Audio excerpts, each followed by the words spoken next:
Il est temps de commencer à réaliser que ce sont nous les pécheurs, pas Dieu, et que nous sommes ceux qui doivent faire face au jugement, pas lui. Mes amis, la Bible ne voit jamais l'incrédulité comme quelque chose dit d'excusable. L'avez-vous déjà remarqué? Je suis si fatigué d'entendre ce truc de lutter honnêtement avec le problème.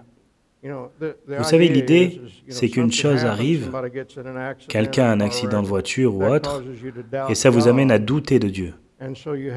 Et alors, vous devez lutter honnêtement avec le problème, de savoir si Dieu existe ou pas. Lutter honnêtement avec le problème, ce n'est pas l'approche de la Bible.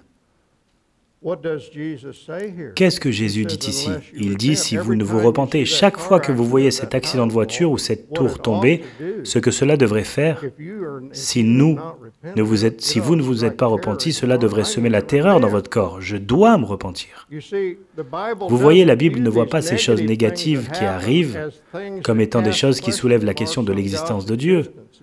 C'est tout le contraire. Romains chapitre 1, le frère Ryan en a parlé hier soir.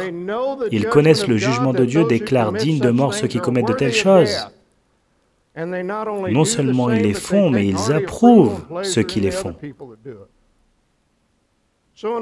En d'autres mots, quand un homme marche dans la rue et il voit une personne morte là dans le fossé, s'il ne le réprimait pas, ça lui dirait ceci: « Regarde, tu te trouveras là si tu ne te repens pas. Tu mérites la mort. Il est mort, tu mérites de mourir. » Vous voyez ce que Dieu est en train de faire? Chaque fait prouve avec autorité à l'homme que Dieu existe et que l'homme doit se repentir. Ce n'est pas comme s'il y avait tous ces faits qui, ils soulèvent tant de questions et qui sont si problématiques à propos de si je peux croire en Dieu ou pas. Ce n'est pas l'approche de la Bible. Je me souviens d'une fois où moi et un autre gars, nous étions allés à la table de pique-nique d'un voisin qu'il avait faite lui-même de rondins. Et je n'étais pas dans une période difficile, je n'étais pas un enfant maltraité, je n'avais aucune excuse de faire cela, mais nous avons détruit cette table par pur plaisir, en riant. C'est quoi alors? C'est dans le cœur de l'homme, la méchanceté. Dans le cœur de l'homme se trouve une méchanceté inimaginable. Et la seule raison pour laquelle ça ne se manifeste pas, comme dans le cas de Hitler, Eichmann ou ces hommes qui ont tué des millions de Juifs, c'est que Dieu, dans sa grâce qui restreint, vous empêche d'être qui vous êtes alors que vous venez au monde. Écoutez l'enseignement extrême et radical du Seigneur Jésus. Ils disent comment Dieu peut faire ceci, comment Dieu peut faire cela. Et il dit c'est tout le contraire, vous êtes aveugles. La question est pourquoi Dieu ne vous a-t-il pas déjà détruit? Pourquoi ne vous détruit-il pas alors que vous argumentez avec lui présentement? Ce n'est que la pure grâce et miséricorde qui retient l'humanité afin de ne pas tomber dans le puits de l'enfer. Vous ici ce soir, si vous ne vous repentez pas, ce qui arrivera, c'est que vous direz « c'est tout à fait vrai ce que Jésus a dit ».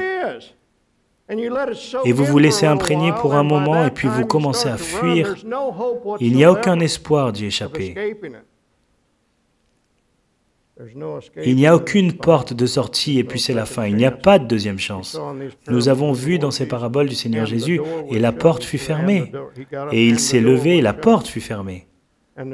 Et il n'y a aucune allusion nulle part que la porte s'ouvre de nouveau. Elle est fermée. Ils se tiennent à l'intérieur, à l'extérieur, ils frappent, c'est trop tard. La porte est fermée.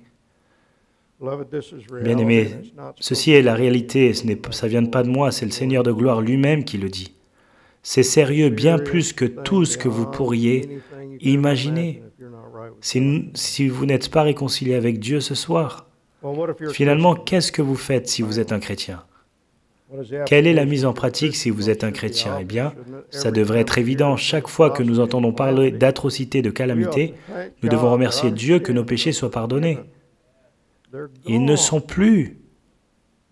Ils ont été effacés. Nous devrions remercier Dieu pour la grâce par laquelle il a fait de nous des chrétiens et qui nous a empêchés de devenir un Eichmann ou un Hitler.